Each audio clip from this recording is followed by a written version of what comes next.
주께서 여러분과 함께 또한 사제의 영과 함께 루카가 전한 거룩한 복음입니다. 주님 영광 받으소서.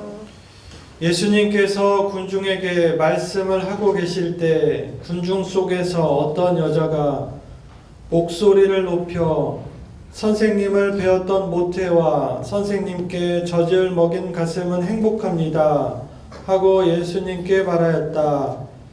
그러자 예수님께서 이르셨다. 하느님의 말씀을 듣고 지키는 이들이 오히려 행복하다. 주님의 말씀입니다. 그리스도님 찬양합니다. 참 예수님, 참 예수님, 아베 마리아. 아멘 마리아. 네, 한 달 동안 잘 지내셨어요? 네. 저희 모니카 회장님께서 약간 애들 많은데 아무튼 좀 이제 원기를 회복해야 되는 그런 상황이어서 공지사항 때 원래 처음 오신 분들 환영하거든요. 근데 지금 제가 공지사항을 대신해야 돼서 지금 이제 환영을 하면 좋을 것 같아요. 처음 오신 분들은 좀 일어나 볼까요?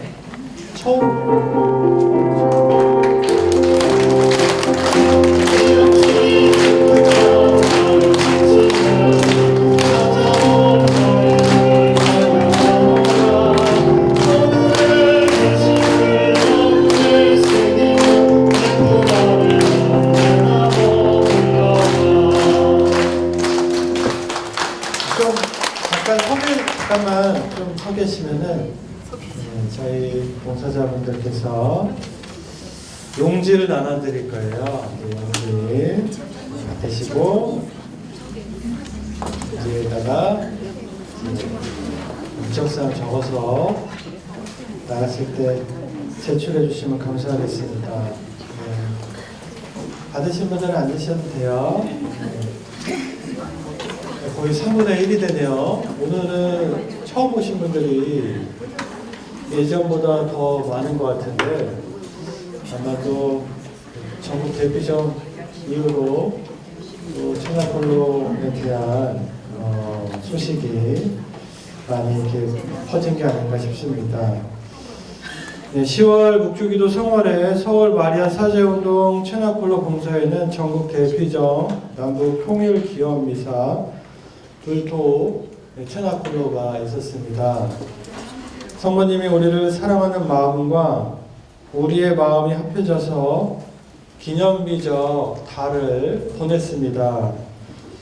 장장 1년을 준비한 전국 대피점은 성모님의 보호와 여러분의 협조 그리고 기도가 없었다면 최소한 서울교구 내에서 서울교구 주관으로 하는 거지만 서울교구 지역 내에서 대회를 치르지 못할 뻔 했습니다.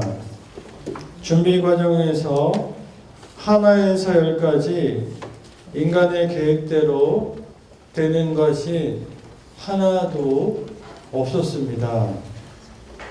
만약 비하인드 스토리를 이야기한다면 은총이구나 밖에 나오지 않는 대회였습니다. 하지만 제가 생각하기에 그만큼 많은 봉사자들의 희생이 있었고 아마도 그 후유증이 없지는 않은 것 같아 보입니다. 그래도 인간적으로는 무책임한 말처럼 들릴지 모르지만 오늘 체나콜로 때 들었던 메시지를 붙잡고 싶습니다. 사랑하는 아들들아, 어느 순간이든지 나의 인도에 자신을 맡기고 항상 티 없는 내 성심의 원리에 따라다오. 곧 이 모든 것을 티 없는 성모 성심께 봉헌하고 싶습니다. 이 운동을 이끌어 가시는 분은 우리가 아니라 성모님이시기 때문입니다. 우리는 오늘 체나콜로를 하면서 164번인 엄마로서의 나의 활동을 읽고 묵상했습니다. 맞죠? 네. 예, 혹시나 저 몰래 다른 거 하셔도 일단은 여러분들 다 읽고 묵상한 걸로 생각하겠습니다.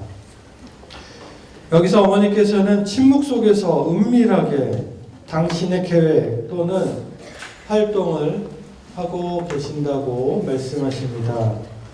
그것은 하느님의 사랑이 엄마로서의 활동에 힘입어 사탄이 파괴하고 상처 입히고 정복한 곳을 건설하고 치유하고 승리하는 것이라 하십니다. 그래서 성부께서 원하신 그리스도의 왕국이 마침내 세상에 세워지도록 협력하시겠다고 하십니다. 그래서 우리가 채나콜로 할 때마다 그리스도 승리 계속 하잖아요. 그리스도 왕국. 네, 이런 것들도 성모님의 그 말씀과 다 연결이 되어 있고 맞닿아 있는 거라 보시면 되겠습니다. 그러기 위해서 사제들의 역할은 지옥에 떨어지는 이들을 구하기 위해 보속하고 기도해야 함을 말하는 것 같습니다. 오늘 제1독서는 이사야서의 말씀입니다. 61장 10절을 보면 다음과 같습니다. 나는 주님 안에서 크게 기뻐하고 내 영혼은 나의 하느님 안에서 즐거워하리니 신랑이 관을 쓰든 신부가 폐물로 단장하듯 그분께서 나에게 구원의 옷을 입히시고 의로움의 겉옷을 둘러주셨기 때문이다. 이사야서의 저자는 여기서 당신의 영혼이 크게 기뻐한 이유로 하느님께 구원과 의로움을 받은 것을 꼽고 있습니다. 하느님께 구원과 의로움을 선물로 받았기에 기뻐한다는 것입니다. 그리고 화독송에서도 저희 구원자 주님 안에서 제 마음이 기뻐 뛰나이다 하고 외칩니다. 주님이 주신 선물이 구원과 의로움이란 옷인데 그것을 입혀주시고 둘러주셨다고 표현합니다. 상상을 해보면 굉장히 영예로운 순간이 아닐까요? 마치 임금에게 명예의 훈장을 받는 것과 같은 상황입니다.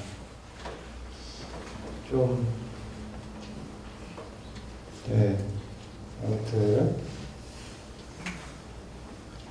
여러분들 상 받은 적 오래되셨죠?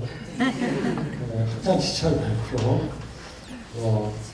본당에서 주임신부님께서 상을 주실 수 있고 생활 안에서 어떤 상들 받기도 하지만 하느님께서 나에게 그러한 상을 직접 내려주신다. 신부님, 저는 상 받을 행동을 한 게 하나도 없습니다. 그저 강아지가 주인이 떨어뜨린 부스러기라도 먹듯이 저는 그것만으로 족합니다. 이런 분들도, 이렇게 겸손한 분들도 계시지만 하느님께서 우리에게 구원과 의로움의 옷을 입혀주신다 라고 묵상을 하고 관상을 한다면 이게 얼마나 큰 기쁨인지 우리 안에서 충분히 느끼고도 남지 않을까 싶습니다. 이사야서에는 신랑과 신부가 단장하는 것과 같은 비유로 말씀하고 있습니다. 지상에서 받는 기쁨의 최상의 표현이라고 생각합니다. 그러니 크게 기뻐하지 않을 수 없는 것이죠. 더구나 11절에서는 땅이 새순을 돋아나게 하고 정원이 싹을 솟아나게 하듯 주 하느님께서는 모든 민족들 앞에 의로움과 찬미가 솟아나게 하시리라 하며 마치 하느님 나라의 도래를 예표하고 있습니다. 메시지 11항에도 이야기한 성부께서는 성령 안에서 만민을 성자의 신적 성심으로 이끄시고자 하시거니와 이는 성자의 왕국 곧 진리, 은총, 사랑, 정의, 평화의 왕국을 예표합니다. 그런데 이사야 예언이 거룩하신 동정 마리아의 믿음과 용기로 세상에 드디어 드러나게 됩니다. 복되신 동정 마리아는 우리를 구원하고 속량하신 그리스도를 낳으셨기 때문입니다. 오늘 복음에 어떤 여자의 목소리와 겹쳐집니다. 선생님을 배웠던 모태와 선생님께 젖을 먹인 가슴은 행복합니다. 그런데 성모 마리아와 사제라는 책에서 저자는 이와 관련해서 다음과 같이 이야기합니다. 성모님은 하느님의 생생한 말씀이 머무르는 가장 완전한 장소인 계약의 계며 그분의 삶은 아무런 제재나 방해도 없이 구원의 기쁜 소식이 울려 퍼지는 곳이다. 그래서 예수님께서는 복음을 선포하시는 동안 하느님 나라가 혈육을 초월한 탁월한 것임을 가르치면서 어머니 마리아처럼 하느님의 말씀을 듣고 지키는 이들, 하느님과 화해로 이끄는 이들이야말로 참으로 복되다고 선언하셨다라고 나옵니다. 이처럼 이사야서 저자의 기쁨의 외침은 복되신 동정 마리아에게 전달되고 그리스도를 통해 이제 하느님 말씀을 듣고 지키는 이들 모두에게 해당이 됩니다. 마치 메시지 12항과 13항처럼 그리하여 일찍이 본 적이 없을 만큼 찬란한 빛을 교회와 마찬가지로 세상도 얻을 수 있게 되리라. 게다가 하느님께서는 당신 자비가 더욱더 빛나게 하시려고 이 쇄신의 준비를 나의 모성적 활동에 맡기신 것이다. 그리고 이것은 아버지의 집을 떠난 아들들에게 다시 아버지의 집으로 돌아오라는 말씀, 그리고 죄인들의 피난처인 마리아로 돌아오기만 하면 아버지께 자비를 간청해 줄 테니 어서 돌아오기만 하라는 몸짓입니다. 그리고 이러한 내용이 메시지 14항에서 16항에 나오게 됩니다. 사랑하는 교회 여러분, 그렇다면 여러분은 하느님의 말씀을 듣고 지키고 있기에 행복하십니까? 행복하시죠? 네. 여러분은 주님 안에서 크게 기뻐하며 즐겁습니까? 혹은 저의 구원자 주님 안에서 제 마음이 기뻐 뜁니까? 우리는 이와 같은 행복하고 기쁘고 즐겁기에 마리아 사제 운동에 참여하고 있다고 해도 과언이 아닙니다. 마리아 사제 운동 서적 머릿말을 보면 마리아 운동을 하는 이들이 어떤 삶을 살기로 서약하는지에 관한 설명이 다음과 같이 나옵니다. 성모님의 도우심에 힘입어 세례대 봉헌에 충실히 머물고 기도와 속죄를 통해 부단히 회개하는 노력을 함으로써 친교와 일치의 증인이 되기 위함입니다. 우리는 티없인 성신께 봉헌하는 삶을 살기로 서약한 이들로 세례 서약을 실천해서 그리스도를 닮아가도록 노력해야 합니다. 또한 교회에 대한 사랑의 증인이 되어 교회 수많은 상처들의 치유에 단합과 일치로 이바지해야 합니다. 마지막으로는 기도와 속죄를 통해 날마다 회개하는 노력, 순결, 절제, 겸손에 있어서 모범이 되는 노력을 해야 합니다. 오늘 본기도로 강론을 마치겠습니다. 전능하신 하느님, 저희가 지극히 거룩하신 동정 마리아의 보호로 기뻐하오니 자애로우신 성모님의 전구로 세상에서는 저희가 모든 악에서 벗어나고 하늘에서는 영원한 기쁨에 이르게 하소서.